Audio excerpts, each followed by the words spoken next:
Hello, എല്ലാവർക്കും സുഖമായിരിക്കണമെന്ന് വിചാരിക്കുന്നു. അപ്പോൾ ഞാൻ ഇന്നിവിടെ വന്നതിൻ്റെ ഉദ്ദേശം എന്ന് പറഞ്ഞു കഴിഞ്ഞാൽ, ഇപ്പോൾ നമുക്ക് 2025 വർഷം എടുക്കുകയാണെന്നുണ്ടെങ്കിൽ ഓൾറെഡി നമുക്കിപ്പോൾ 4 മാസം കഴിഞ്ഞിരിക്കുകയാണ് അല്ലേ. ജനുവരി, ഫെബ്രുവരി, മാർച്ച്, ഏപ്രിൽ. ഇനി വരുന്നത് മെയ് 1, 5-ാമത്തെ മാസമാണ് വരുന്നത്. നമുക്ക് ഈ കൊല്ലം ഒരുപാട് നോട്ടിഫിക്കേഷൻസ് വന്നിട്ട് എക്സാം നടക്കുന്നുണ്ട്. ഇപ്പോൾ ഒരുപാട് പേര് സെക്രട്ടറി അസിസ്റ്റൻറ്റ്, സെക്രട്ടറി OA ഇതൊക്കെ ഇപ്പോൾ ഈ മാസങ്ങളിൽ വരുന്ന എന്താണ്. അപ്പോൾ നമുക്ക് അതിനെക്കുറിച്ചല്ല പറയുന്നത്. സ്മാർട്ട് സ്റ്റഡി തന്നെ നടത്തണം കിട്ടണമെന്നുണ്ടെങ്കിൽ ഓൾറെഡി പ്രിലിംസ് കിട്ടിയവർക്കായിരിക്കുമല്ലോ മെയിൻസ് കിട്ടിയിട്ടുണ്ടാവുക. സോ അവരൊരു ബേസ് ബിൽഡ് ചെയ്തിട്ടായിരിക്കും ചെയ്തിട്ടുണ്ടാവുക എന്നറിയാം. സോ അവർക്ക് അത് പ്രത്യേകം പറയേണ്ട ആവശ്യമില്ല.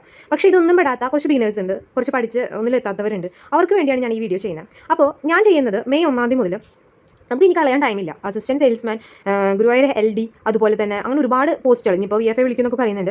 അപ്പോൾ അങ്ങനെ ഇനി വിളിക്കാനിരിക്കുന്നത് അവിടെ നിൽക്കട്ടെ, നമുക്ക് ഓൾറെഡി വിളിച്ചിട്ടുള്ള കാര്യങ്ങൾക്ക് വേണ്ടി നമുക്ക് പഠിക്കാം. ഓക്കെ, അപ്പോൾ ഇതിന് വേണ്ടിയിട്ട് ഇതുവരെ ആയിട്ടില്ല, ഒന്നും എന്തൊക്കെയോ പഠിച്ചു, പക്ഷേ ഒന്നും റിവിഷനും ഒന്നും പ്രോപ്പർ അല്ല, ഇതുവരെ SRT പോലും കവർ ചെയ്തിട്ടില്ല എന്നുള്ളവർക്ക് വേണ്ടിയിട്ടാണ് ഞാനിപ്പോൾ ഈ പറയുന്നത്. നാളെ മെയ് 1 ആണല്ലേ. നാളെ മുതൽ പഠിച്ചു തുടങ്ങിയാലും നമുക്ക് ലിസ്റ്റിൻ്റെ ഒരു ഭാഗത്ത് ഇടം പിടിക്കാറുള്ളൂ. നമുക്ക് ജോലി കിട്ടുന്ന രീതിയിൽ തന്നെ നമുക്ക് ഒരു റാങ്ക് വാങ്ങിക്കാൻ പറ്റും. ഒന്നുണ്ട്, അത് ഇതുപോലെ ഉഴപ്പിയാൽ പറ്റില്ല. നമ്മൾ അതിന് വേണ്ടിയിട്ട് സ്മാർട്ട് വർക്ക്, അതായത് സ്മാർട്ട് വർക്കിലൂടെ ഹാർഡ് വർക്ക് ചെയ്യാം. മനസ്സിലായോ? കുറേ കുത്തിരുന്ന് സിലബസ് ഫുള്ള് കവർ ചെയ്യണം. കവർ ചെയ്യാതെ പോയിട്ട് കാര്യമില്ല. പക്ഷേ ചെയ്യേണ്ട കാര്യങ്ങൾ നമ്മൾ പരീക്ഷയ്ക്ക് വരുന്ന കാര്യങ്ങൾ വേണം ചെയ്യാനായിട്ട്. അതിന് നമ്മൾ റീസെൻറ്റ് PYQs നോക്കണം. എന്നാൽ മാത്രമേ ഇത് ഭാഗത്തു നിന്നാണ് വരിക എന്ന് മനസ്സിലാവുള്ളൂ. അത് പ്രോപ്പറായിട്ട് പഠിച്ചിട്ട് പോകണം. അതിൻ്റെ അവിടെയും ഇവിടെയും ടച്ച് ചെയ്തിട്ട് പഠിച്ചിട്ട് കാര്യമില്ല. സോ അതിന് വേണ്ടിയിട്ട് ഞാൻ നാളെ മുതൽ ഒരു സീരീസ് പോലെ ഞാൻ പഠിത്തം തുടങ്ങുകയാണ്. അപ്പോൾ ഞാൻ നിങ്ങളെ പഠിപ്പിച്ചു തരാമെന്നൊന്നും അല്ല കേട്ടോ ഞാൻ പറയുന്നത്. ഞാൻ പഠിക്കുന്നുണ്ട്. എനിക്ക് 2 വയസ്സായ കുഞ്ഞാണുള്ളത്. സോ എൻ്റെ പഠന രീതി നിങ്ങൾക്ക് സ്യൂട്ട് ആവണമെന്നില്ല. അപ്പോൾ നമുക്ക് എല്ലാവർക്കും ഓരോ സാഹചര്യങ്ങളാണല്ലേ. അപ്പോൾ ചിലർ ജോലിക്ക് പോയി പഠിക്കുന്നവരുണ്ടാവാം. സോ നമുക്ക് അതൊന്നും ഇപ്പോൾ ഓരോരുത്തരുടെയും ഇൻഡിവിജ്വലായിട്ട് എടുത്തിട്ട് നമുക്ക് ചെയ്യാൻ പറ്റില്ല. സോ നമ്മൾ പറയുന്നത് ഒരു ദിവസം പഠിക്കേണ്ട കുറച്ച് കാര്യങ്ങളെ കുറിച്ചിട്ടാണ് പറയുന്നത്. ഒരു ദിവസം എന്തൊക്കെ ടോപ്പിക്ക് പഠിക്കണം എന്നുള്ളത് ഞാനൊരു വീഡിയോ പോലെ, ഞാൻ പഠിക്കുന്നത് ഞാൻ വീഡിയോ പോലെ ചെയ്യാം. താല്പര്യമുള്ളവർക്ക് ഒന്നും ആവാത്തവർക്ക് ഫോളോ ചെയ്യാം. ഓക്കെ, ഞാൻ ഉദ്ദേശിക്കുന്നത് എന്തായാലും SRT കവർ ചെയ്യണം. ഞാൻ ഇതുവരെ പുതിയ SRT ഇതുവരെ കംപ്ലീറ്റ് ചെയ്തിട്ടില്ല എന്നല്ല, തുടങ്ങിയിട്ടില്ല എന്ന് പറയാം. തുടങ്ങി ഒരു 5-ാം ക്ലാസ് തുടങ്ങി വെച്ചു. പക്ഷേ 5-ാം ക്ലാസ് മാത്രമല്ലല്ലോ, 7ഉം 9ഉം ഇതൊക്കെ പഠിക്കാനുള്ളതാണല്ലോ. അപ്പോൾ 5, 7, 9 കേട്ടോ അതാണ് ഉദ്ദേശിച്ചത്. അപ്പോൾ അത് ഞാൻ പഠിച്ചിട്ടില്ല. അപ്പോൾ എന്തായാലും എനിക്ക് പഠിക്കണം. അപ്പോൾ അതോടൊപ്പം തന്നെ ഞാൻ നിങ്ങൾക്കും കൂടി എൻ്റെ ഒരു ടൈം ടേബിൾ ടൈം ടേബിൾ തരും വെച്ചിട്ട് ഒരുപാട് മെസ്സേജസ് കണ്ടു. അപ്പോൾ അത് നിങ്ങൾക്ക് കൂടി ഷെയർ ചെയ്യാമല്ലോ എന്ന് വിചാരിച്ചു. ഞാൻ ഓരോ ദിവസം പഠിക്കുന്നത് ഓരോ ഷോർട്സ് പോലെ ഞാൻ ഇടാം കേട്ടോ, എന്താ ടോപ്പിക്കുകൾ എന്നുള്ളത്. അപ്പോൾ അതാണ് ഞാൻ ഉദ്ദേശിക്കുന്നത്. അപ്പോൾ പഠിക്കാൻ ഉദ്ദേശിക്കുന്നത് എന്താണെന്ന് വെച്ചാൽ SCRT ഒരു ചാപ്റ്റർ, എന്നെക്കൊണ്ട് ഒരു ചാപ്റ്ററോ അല്ലെങ്കിൽ 2 ചാപ്റ്ററൊക്കെയാണ് ഒരു ദിവസം പറ്റുള്ളൂ. സോ ഇത് തീരാൻ വേണ്ടിയിട്ട് ചിലപ്പോൾ ഒരു ഓഗസ്റ്റ് അല്ലെങ്കിൽ അതിന് മുന്നെയാണ് ഇത് തീരുക. മെല്ലയൊക്കെ തന്നെ തീരുള്ളൂ. പെട്ടെന്ന് SCRT ഓടിപ്പോയി പഠിച്ചിട്ട് എനിക്കൊന്നും കിട്ടാൻ പോകുന്നില്ല. കാരണം അങ്ങനെ പഠിച്ചിട്ട് PSCക്ക് കാര്യമില്ല. ആരും മുക്കും നോക്കിയിട്ട് തന്നെ പഠിക്കണം. അത് നമുക്ക് മുന്നത്തെ ക്വസ്റ്റ്യൻസ് അരിച്ചു പറക്കി കഴിഞ്ഞാൽ നമുക്ക് മനസ്സിലാവുന്ന കാര്യങ്ങളാണ്.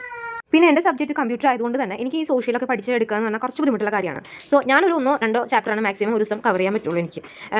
പിന്നെ ഞാൻ പഠിക്കാൻ ഉദ്ദേശിക്കുന്നത് മാത്സ്, അതായത് ഉണ്ടല്ലോ, മാത്സ്, ഇംഗ്ലീഷ്, മലയാളം, അത് PYQ വെച്ചിട്ട് പഠിക്കാനാണ് ഉദ്ദേശിക്കുന്നത്. ഒപ്പം തന്നെ കറണ്ട് അഫെയർ ഒരു ടോപ്പിക്ക്, അതിലേതെങ്കിലും ഒന്ന് ഇടവിട്ടിട്ട് നമ്മൾ എന്ത് ചെയ്യും, ആക്സുകൾ, അതായത് ഇമ്പോർട്ടൻറ്റ് ആക്സ് ഉണ്ടല്ലോ, അതിലേതെങ്കിലുമൊക്കെ ഓരോ ടോപ്പിക്ക് 1-2 ദിവസത്തേക്ക് പഠിക്കാനായിട്ട് ഇടും. ഓക്കെ, അത് കഴിഞ്ഞ് അതിൻ്റെ PYQs ചെയ്ത് നോക്കുക. പഠിച്ചിട്ടുള്ള ഭാഗം സെറ്റാക്കി പോവുക. പിന്നെ ഇനി അതിലൊരു എന്താ പറയുക, അവിടെ പഠിക്കുക അങ്ങനെയല്ല. ഒരു ടോപ്പിക്ക് എടുത്തിട്ടുണ്ടെങ്കിൽ എക്സാമിന് വരുന്ന ഉറപ്പുള്ള ടോപ്പിക്കാണ് എടുക്കുക. അത് എടുത്തിട്ടുണ്ടെന്നുണ്ടെങ്കിൽ അത് A to Z പഠിച്ചിട്ട് പോവുക. അത്രേ ഉദ്ദേശിക്കുന്നുള്ളൂ. അല്ലാണ്ട് കുറേ അവിടെ നിന്ന് ഇവിടുന്ന് വാരി അങ്ങനെ പഠിക്കാനല്ല ഉദ്ദേശിക്കുന്നത്. പ്രോപ്പർ ആയിട്ടുള്ള പഠനം അത്രയാണ് ഉദ്ദേശിക്കുന്നത്. ഓക്കെ, ഇപ്പോൾ ഇന്ന് പഠിക്കാൻ നിങ്ങൾക്ക് എന്തെങ്കിലും സാഹചര്യം കൊണ്ട് പറ്റിയില്ല എന്നുണ്ടെങ്കിൽ അത് ഈ ഒരു വീക്കിൻ്റെ ഉള്ളിൽ കംപ്ലീറ്റ് ചെയ്യുന്ന രീതിയിൽ വയ്ക്കുക.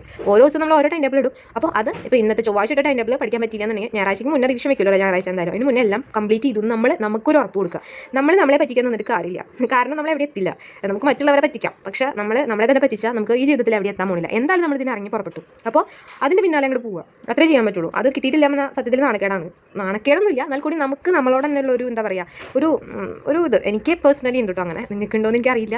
എനിക്കെന്തോ ഭയങ്കര കുറ്റബോധവും കുറേ, അതായത് ഞാൻ കുഞ്ഞിനെ നോക്കാൻ വേണ്ടിയിട്ടാണ് എൻ്റെ 2 years പോയെങ്കിൽ കൂടി എനിക്ക് എന്തോ ഒരു കുറ്റബോധം തോന്നുന്നുണ്ട്. ഞാൻ എന്തൊക്കെ ചെയ്തിട്ടില്ല എന്നുള്ളൊരു കുറ്റബോധം എനിക്ക് തോന്നും ഇത് കിട്ടിയിട്ടില്ലെങ്കിൽ. സോ ഞാൻ എന്തായാലും ഹാർഡ് വർക്കിലൂടെ തന്നെ ഇത് നേടിയെടുക്കാൻ തന്നെയാണ് ശ്രമിക്കുന്നത്. ഓക്കെ, അപ്പോൾ എൻ്റെ കൂടെ പോരാൻ താല്പര്യമുള്ളവർക്ക് നിങ്ങൾക്ക് ഷോർട്സ് നോക്കാം അല്ലെങ്കിൽ വീഡിയോസ് നോക്കാം. അപ്പോൾ ഞാൻ PYQs കാര്യങ്ങളൊക്കെ ഞാൻ ചില ബുക്സും കാര്യങ്ങളും റെഫർ ചെയ്തിട്ടാണ് ഞാൻ പഠിക്കുന്നത്. സോ നിങ്ങൾക്ക് അതിൻ്റെ ഫോട്ടോസോ കാര്യങ്ങളോ ഞാൻ വേണമെങ്കിൽ ഷെയർ ചെയ്ത് തരാം. ഞാനിപ്പോൾ എൻ്റെ റാങ്ക് ഫയൽ ഡിഗ്രി ലെവലിൻ്റെ റാങ്ക് ഫയലാണ് എൻ്റെ ഉള്ള ലക്ഷ്യൻ്റെയാണ്.